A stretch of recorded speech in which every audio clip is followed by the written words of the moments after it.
ku ne bëjmë veprime, edhe ku ato veprime nuk shkojnë si që duam ne, ku ndodh dështimi i shpejt, mos u merakos, sepse kjo është i gjë e mirë.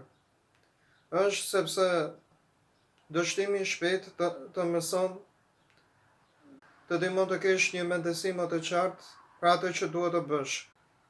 Dështimi i shpejt të kursen shumë kohë, energji dhe shmang argjimin e madh të kohës, stresin, shqetësimin dhe afin, dhe të ndihmon të kapësh gabimet shpejt ose në kohën e duhur. Ku bëni plane për një periudhë një vjeçare, 6 mujore ose 3 mujore dhe ku që në fillim ose për ca kohë nuk ju ecën as pak si që duhet, mos u merakosni fare, ose të merakoseni shumë sepse ai veprim dosha nuk ishte i mirë për ty.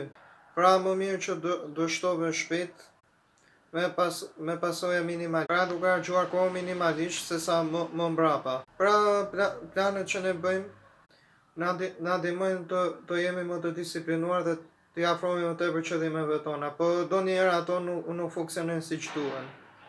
Prandaj në rast që në fillim dështon shpejt dhe nuk shkojnë gjërat siç duhet, ndryshoj planet. Bëj plane të tjera më të realizueshme.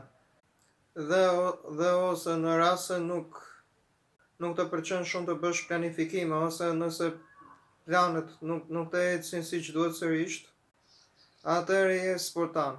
Pra merre jetën si ti vi dhe vepro. Pra nëse nuk e ke pikë të fort planifikimin afat gjatë, bëni planifikim afat shkurtër, ditor, javor. Ose bëj vetëm planifikim ditor, po është e këshillueshme që të planifikosh gjysmën e ditës edhe gjysmën tjetër të ja lësh në dorë spontanitetit. Dhe më e rëndësishmja është të veproni pavarësisht situatës, dhe nëse ndodh që dështoni shpejt, vazhdo ecni përpara, mos justifikoni. Veproni si të jetë më e mira për ju, por vetëm veproni. Dëgjoni videon përsëri.